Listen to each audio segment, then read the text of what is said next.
Bidouilleur, bidouilleuse, salut! Petite vidéo pour vous montrer un paramètre de relais, donc une des caractéristiques de relais qu'on sous-estime très souvent. Et dans le cas présent, ça cause une panne. Il s'agit de la charge minimum, donc le courant minimum à passer sur les contacts.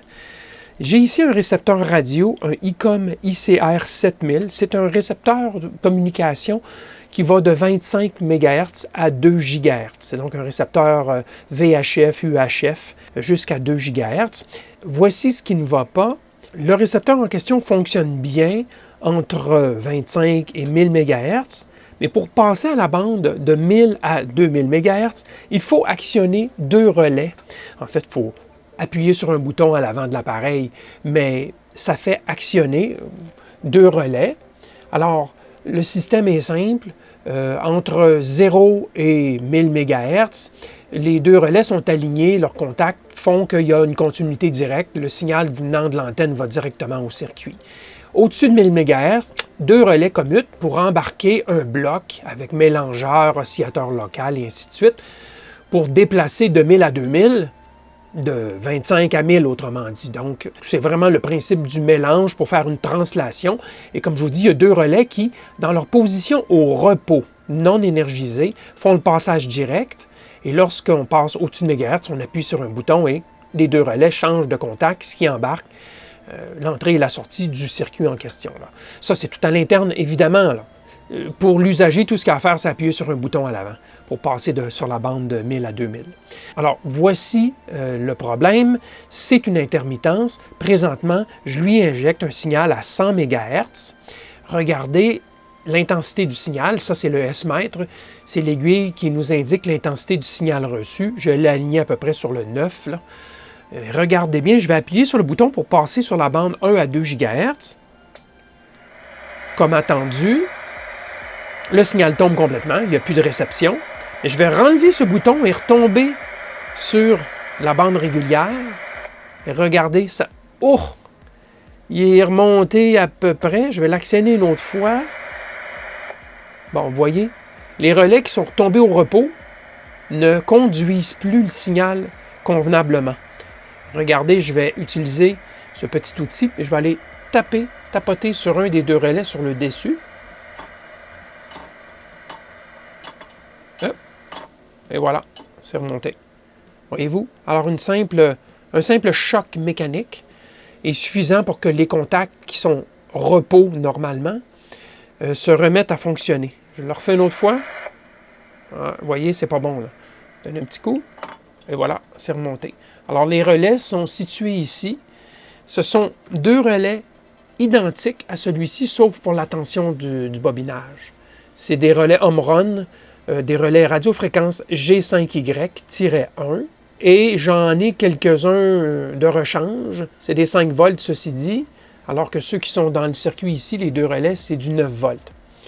Alors, il faudra que je modifie l'alimentation du bobinage si je veux utiliser ces relais. Ce sont des relais de signal à basse puissance et ils sont caractérisés au-dessus d'1 GHz. Donc, ce sont des bons relais d'une bonne entreprise, mais ils sont intermittents dans l'appareil. Pourquoi? Allons voir la fiche technique de ce relais. Donc, le Omron G5Y, c'est un bon relais radiofréquence spécifié jusqu'à au moins 1 GHz. Dans le cas présent ici, il l'utilise avec une certaine détérioration des performances jusqu'à 2 GHz. C'est un relais de petit signal. On ne passera pas plusieurs watts d'énergie dans ce relais. Mais c'est un relais qui était quand même passablement populaire. Malheureusement, il n'est plus fabriqué de nos jours. Omron l'a abandonné pour d'autres types de relais. Le paramètre qui nous intéresse sur ce relais, c'est ce paramètre-ci. Minimum Permissible Load. Charge minimum acceptable, permise. Minimum? Pourquoi minimum? On est habitué de voir un maximum de courant qu'on peut commuter avec un relais. Mais là, on parle d'une charge minimum sur les contacts et c'est de 10 mA à 10 mV CC. Autrement dit, on veut qu'il y ait au moins 10 mA à 10 mV CC. Si la tension est plus élevée, possiblement que le courant requis est moindre. Mais ça, c'est le minimum qu'on demande. Pourquoi?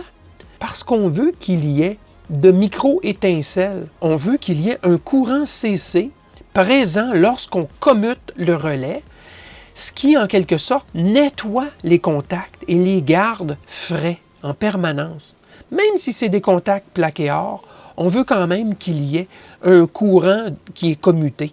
Si c'est du petit signal radiofréquence, de l'ordre du microampère, le si faible courant du signal radiofréquence commuté ne nettoiera pas les contacts. C'est un phénomène qui est souvent vu sur les relais signal, justement parce que les courants sont extrêmement faibles, par opposition à des gros relais de puissance pour commuter plusieurs ampères.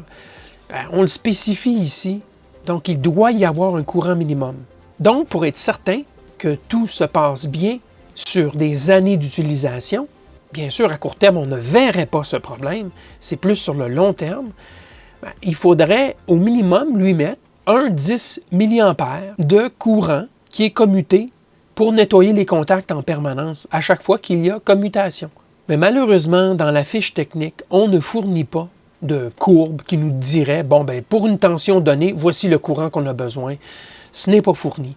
On ne donne que cette valeur ici du 10 mA à 10 mV CC.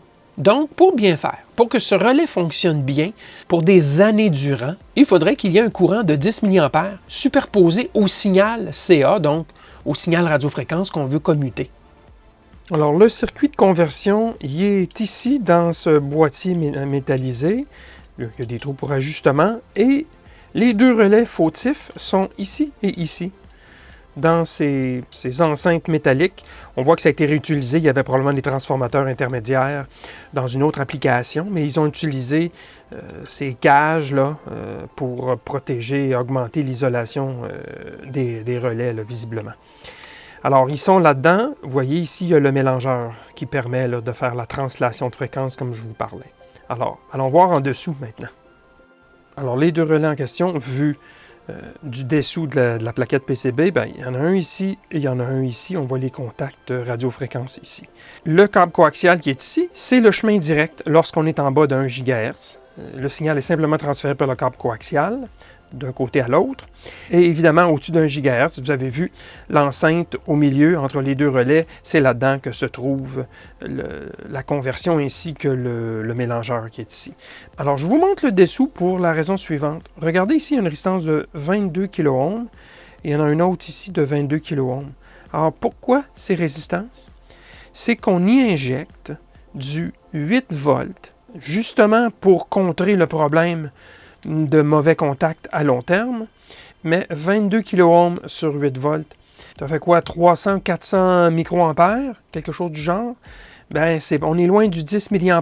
Ils font la même chose ici, la même astuce, mais ils ont utilisé une résistance beaucoup trop élevée, ce qui fait que le courant est insuffisant comparativement à la fiche technique. Alors, bonne tentative. D'ailleurs, ça a été ajouté, ces résistances. Ce n'est pas du tout montré dans le schéma de l'appareil.